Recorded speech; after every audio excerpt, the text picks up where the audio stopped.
Welcome to True Crime Legacy. I'm your host, Eagle, and today we're looking at one of the deadliest mass shootings in the United Kingdom's history, the Dunblane Massacre.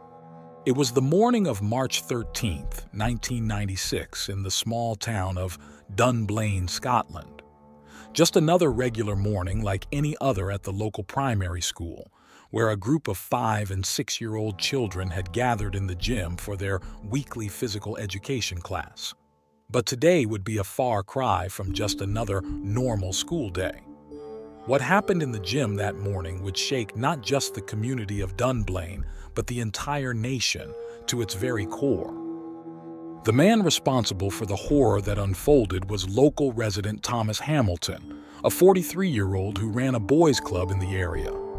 On the surface, he seemed harmless enough, but behind closed doors there were sinister rumors circulating about Hamilton's activities with young boys. On that fateful morning, Hamilton entered the school heavily armed with 4 handguns and over 700 rounds of ammunition. Over the next 3 to 4 minutes, he opened fire on the teacher and young children in the gymnasium.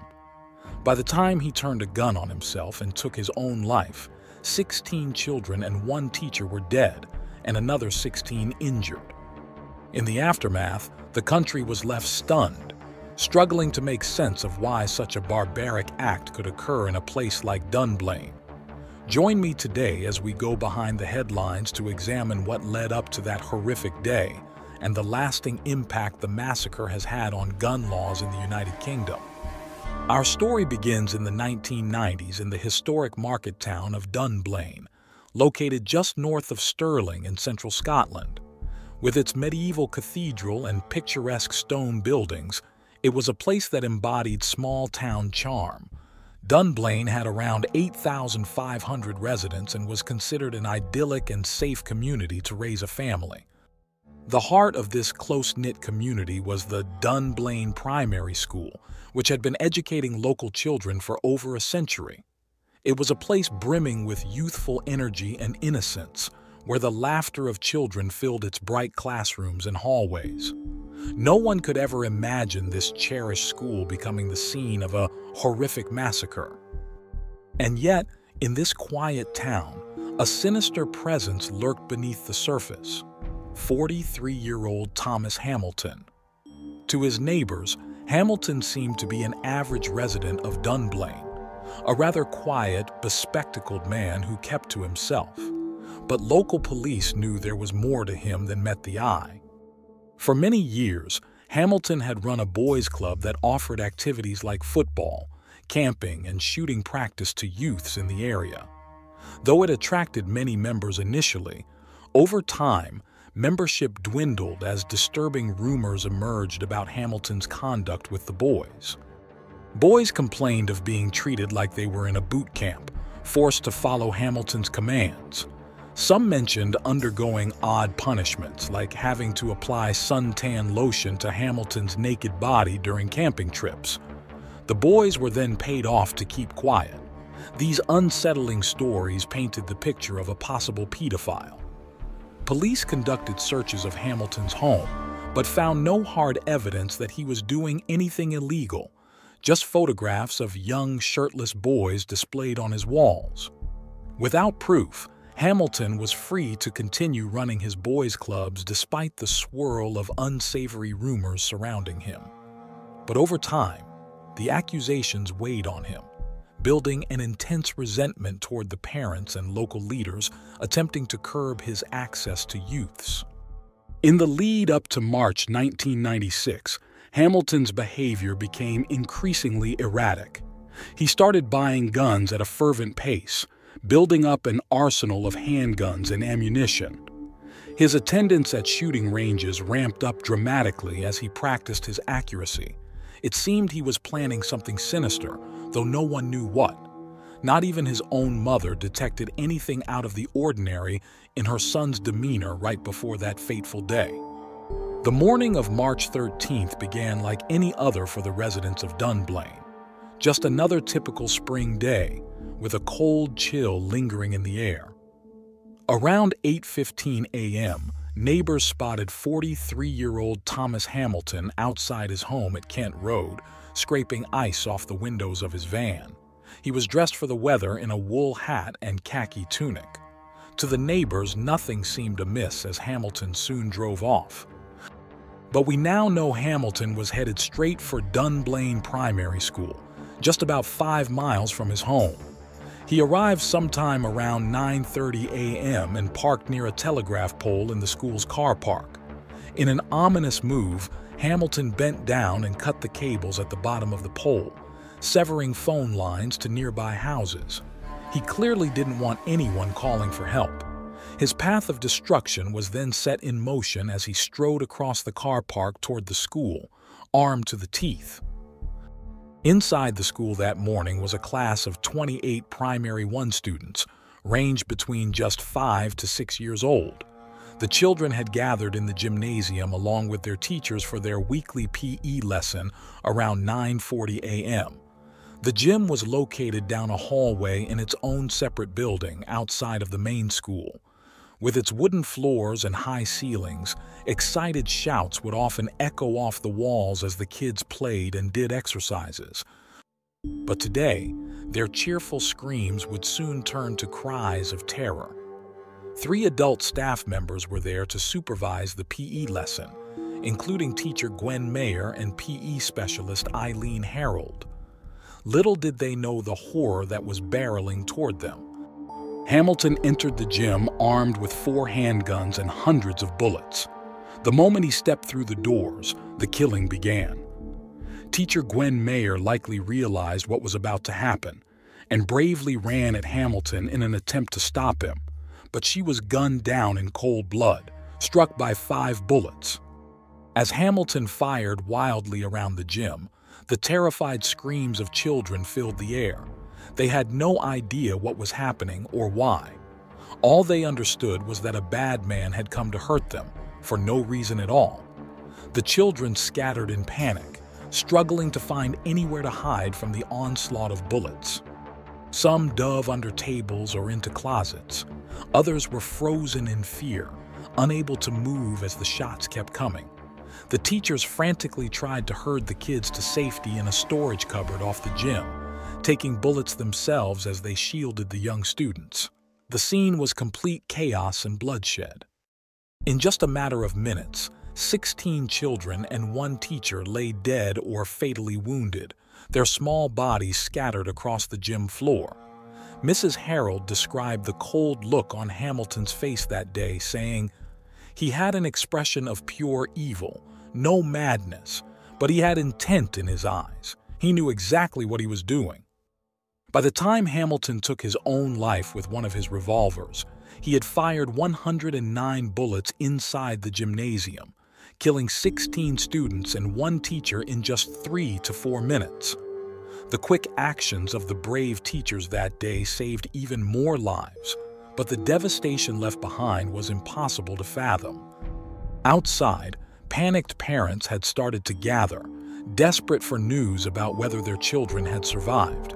But the police kept them waiting, needing to properly account for the victims before breaking such awful news to the families. The agony of waiting was unbearable. One mother apparently broke past the police cordon into the school and collapsed when she found her young daughter lying dead from a gunshot wound to the neck. Meanwhile, emergency responders were arriving on the scene and confronted with a sight beyond comprehension. Blood soaked into the wooden floors of the gym. Tiny bodies ripped apart by gunshots. It was a scene from their worst nightmares. Medical staff swiftly went to work tending to the wounded, while others solemnly covered up the lifeless bodies of the children killed. Headmaster Ronald Taylor was one of the first on the scene after hearing screams and gunshots. He knew instantly something was terribly wrong and quickly called for emergency services. But nothing could have prepared him or his staff for the unthinkable carnage left behind in the gym that day. In the immediate aftermath, the community of Dunblane was overcome with shock, confusion, and immeasurable grief. No one could make sense of how such evil had invaded this quiet, idyllic town and ripped their children away in cold blood. My only child, Amy Hutchison, was shot in the knee on Wednesday whilst in her gym class. Amy is 5 years old. The doctors operated on Amy again yesterday, and we're all pleased that she's doing well, although she's still in a lot of pain. All our family are finding it really difficult to believe that this tragedy happened in Dunblane. All the parents whose children were in Mrs. Mayor's class felt the same agony and terror whilst waiting on news of which children were hurt. I thank God that I am lucky enough to have Amy with me, and I feel so sad and upset for the parents who have lost their children. But as the initial shock subsided, heartbreak turned to anger as citizens demanded answers about why this happened and whether it could have been prevented. Police immediately began analyzing Thomas Hamilton's history to gain insight into what led to such senseless violence. They learned that Hamilton had organized as many as 16 unregulated boys' clubs from the 70s to 90s, targeting boys as young as 7 years old. He lacked qualifications to be leading such clubs, raising serious questions as to why he was permitted access to children for so long. Interviews with former club members painted a deeply disturbing picture of Hamilton. The boys complained of being disciplined harshly as if in a boot camp, with some made to rub suntan oil on Hamilton's nude body during camping trips, his warped and perverted form of punishment. If they didn't comply, Hamilton berated them angrily. Many boys reported that Hamilton enjoyed photographing them shirtless during activities, focusing unnaturally on their groin area. When confronted about the odd pictures, Hamilton claimed they were just for advertising. In reality, he kept them for his own sick enjoyment. Clearly, warning signs had been missed. Hamilton exhibited highly inappropriate behavior with children for years. Police conducted investigations in response to numerous complaints, but never found concrete evidence to definitively label Hamilton as a pedophile or prevent him from interacting with youths. Without proof, he was free to continue surrounding himself with young boys despite persistent rumors of abuse. A failure in the system that allowed a dangerous predator easy access to vulnerable children. Forensic psychologist Dr. Anthony Busuttil was tasked with conducting an extensive psychological autopsy on Hamilton after the shooting. He found no tumors, drugs, infections, or anything physically wrong that would explain the shooting frenzy. It seemed Hamilton's issues were rooted in the mind, not the body. With his death, the full truth of what dark demons drove him to massacre innocent children went to the grave. But police uncovered telling clues that the shooting was likely premeditated and that Hamilton's rage had been simmering for years. In the 6 months prior, Hamilton purchased multiple guns and ammunition in larger quantities than ever before. He spent long hours practicing at shooting ranges, honing his skills as if training for something big. Chillingly, evidence suggested he had been planning this as far back as 2 years prior. One 9-year-old boy who had been part of Hamilton's club came forward after the shooting, alleging that Hamilton quizzed him for 2 years, demanding details about the school layout, gym routine, and fire exits, right up until a week before the attack. For reasons still murky, Hamilton was fixated on targeting the Dunblane Primary School. Even Hamilton's own mother said he seemed normal in the lead up to the 13th. Whatever evil was festering inside him, he kept carefully hidden even from those closest to him.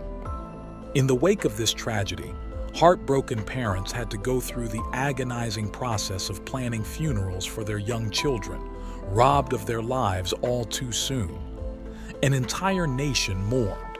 On March 18th, the United Kingdom came to a standstill for a minute's silence to remember those killed in Dunblane. An outpouring of grief was felt across Scotland as the small victims were laid to rest. The royal family paid their respects as well, with Queen Elizabeth and Princess Anne visiting the town to offer condolences to distraught families. I'm sure that I speak for all of you today in wishing to express our grief for those at Dunblane who have, in whatever way, endured the dreadful events of Wednesday. My heart goes out to them, each and every one, and especially to the families of those who were killed and injured.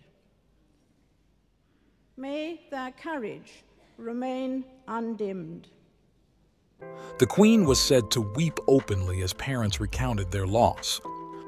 But amidst all the grief, righteous anger was also building over how Hamilton had slipped through the cracks for so long. Cries for reforming gun control laws intensified, led by families of the Dunblane victims. Their petition delivered to the Prime Minister urging tighter legislation gained over 400,000 signatures. Within months, laws were passed banning the ownership of handguns over .22 caliber. Further legislation followed in '98 prohibiting smaller handguns as well, with the government buying back guns from lawful owners. Tougher screening measures for licenses were also implemented. While controversial with some gun enthusiasts, these rapid changes represented a sweeping win for gun control supporters. The Dunblane massacre was a tipping point that exposed flaws, enabling someone like Hamilton to amass lethal firearms legally. For those families who lost children, it was a legacy that emerged from great tragedy. However, for them, questions still lingered over whether certain failures paved the way for this massacre. In response to intense public scrutiny, the Cullen Inquiry was established in 1996 to fully investigate the circumstances leading up to the shootings. But some families felt it failed to provide satisfactory answers. The inquiry was criticized for not tracking Hamilton's movements on the day of the shooting, a weird hour-long journey to the school just 5 miles away.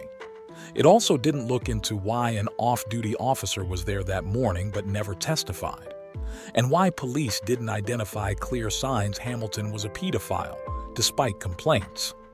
Most shocking of all, the records of the inquiry were sealed from public view for an astonishing 100 years, sparking accusations of an elaborate cover-up. Officials claimed it was to protect victim identities, but many records didn't even mention names. Why such an extraordinary level of secrecy? To this day, families of those killed in the Dunblane massacre are still fighting to unlock the full truth of what happened that tragic day. But the loss they suffered can never be erased, no matter what facts come to light. The massacre left scars across the whole nation, but it also set changes in motion that fundamentally reshaped gun laws in the UK. The Campaign for State Education has set up a scholarship fund in memory of the victims to provide opportunities to young students who embody the spirit of the children taken too soon. It is a testament to how, even from evil, some good can still be born as communities unite in hope. This concludes today's episode about the tragedy at Dunblane. Join me next time as we explore another intriguing true crime story. I'm Eagle, signing off for now. Stay safe out there.